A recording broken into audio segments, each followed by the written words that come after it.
भारत का वो जिला जहां धरती के नीचे पड़ा कोयला पूरे राज्यों को रोशन करता है। सिंगरौली की कहानी। 4500 मेगावाट, इतनी बिजली कि कई बड़े शहर एक साथ जगमगा उठे। लेकिन अगर आज से 70-80 साल पहले इस जगह को देखा जाता तो यहां ना विशाल चिमनियां थीं, ना कूलिंग टावर, ना हाई वोल्टेज ट्रांसमिशन लाइनें।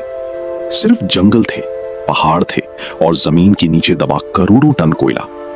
उसी कोयले के ऊपर इंजीनियरों ने खड़ा कर दिया भारत के सबसे बड़े ऊर्जा क्षेत्रों में से एक, सिंगरौली। मध्य प्रदेश और उत्तर प्रदेश की सीमा पर फैला ये इलाका आज एनर्जी कैपिटल ऑफ इंडिया कहलाता है।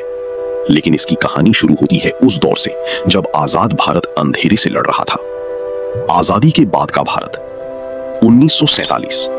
देश आजाद हुआ लेकिन बिजली बहुत कम थी। पूरे भारत की कुल इंस्टॉल्ड पावर कैपेसिटी लगभग 1300 मेगावाट के आसपास थी। आज ये आंकड़ा छोटा लगता है क्योंकि अकेले कई आधुनिक बिजली घर इससे ज्यादा बिजली बनाते हैं। लेकिन तब 35 करोड़ से ज्यादा लोगों का देश उसी सीमित बिजली पर चल रहा था।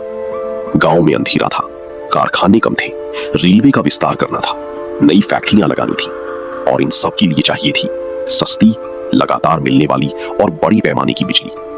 सरकार की पंचवर्षीय योजनाओं में ऊर्जा को सबसे ऊपर रखा गया और तभी वैज्ञानिकों और इंजीनियरों की नजर गई विंध्य पर्वतों के पास बसे एक इलाके पर जहां धरती के नीचे पड़ा था विशाल कोयला भंडार। वो इलाका था सिंगरौली। कोयला जिसने सब बदल दिया। भूवैज्ञानिक सर्वेक्षणों में पता चला कि सिंगरौली क्षेत्र में अरबों टन कोयला मौजूद है। ये कोयला थर्मल पावर प्लांट्स के लिए आदर्श था। लेकिन एक समस्या थी, ये इलाका दूर दराज था, घने जंगल, कच्चे रास्ते, बहुत कम आबादी। तब तक यहाँ बड़े पैमाने पर उद्योग लगाना लगभग असंभव माना जाता था। फिर आया एक ऐसा फैसला जिसने सब बदल दिया, रेल लाइन। जब कोयला क्षेत्रों को रेलवे नेटवर्क से जोड़ा गया तो पहली बार भारी मशीनें, इंजीनियर और निर्माण सामग्री इस इलाके तक पहुंचने लगी। अब सिर्फ कोयला नहीं निकल रहा था बल्कि पानी की तलाश। लेकिन सिर्फ कोयला काफी नहीं था। थर्मल पावर प्लांट्स चलाने के लिए चाहिए भारी मात्रा में पानी और इसके लिए चुनी गई रिहांद रिवर। इसी नदी पर बना विशाल रिहांद डैम जिसने पूरे क्षेत्र की तस्वीर बदल दी। जब बांध बना तो एक विशाल जलाशय तैयार हुआ।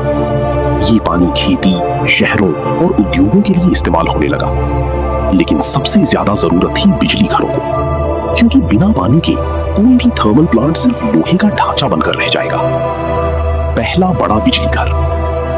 धीरे धीरे सिंगरौली में भारत के बड़े बिजली घरों की नींव रखी जाने लगी। एनटीपीसी ने यहां अपनी विशाल थर्मल पावर प्लांट्स लगाने शुरू किए।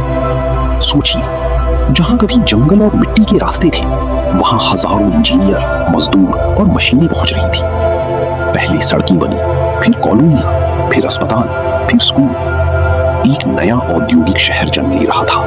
कोयले की मशीनरी। अब सबसे बड़ा सवाल था, इतना कोयला रोज बिजली घरों तक कैसे पहुंचेगा? इसके लिए बनाई गई डेडिकेटेड रेल सिस्टम्स, विशाल मालगाड़ियां जो खदानों से लगातार कोयला लेकर प्लांट तक आती रहती थी। कोयला सीधे क्रशिंग यूनिट्स में जाता जहां उसे बारीक पाउडर में बदला जाता, क्योंकि थर्मल बॉयलर में कोयला टुकड़ों में नहीं बल्कि पाउडर फॉर्म में जलाया जाता है। हर दिन लाखों टन कोयला जलता और उसी से पैदा होती भाप। गियर्स कैसे बनती है बिजली?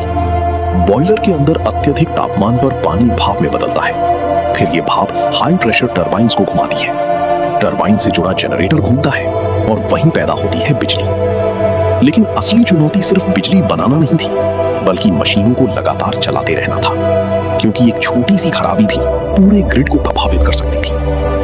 आसमान में उठती चिमनियां। धीरे धीरे सिंगरौली का स्काईलाइन बदलने लगा। विशाल कूलिंग टावर्स, सैकड़ों मीटर ऊंची चिमनियां और दूर दूर तक फैली ट्रांसमिशन लाइंस। रात में ये पूरा इलाका ऐसा दिखाई देता मानो धरती पर कोई औद्योगिक शहर नहीं बल्कि मशीनों का महासागर हो। ऊर्जा का विशाल नेटवर्क। समय के साथ यहाँ कई बड़े पावर प्लांट्स बने।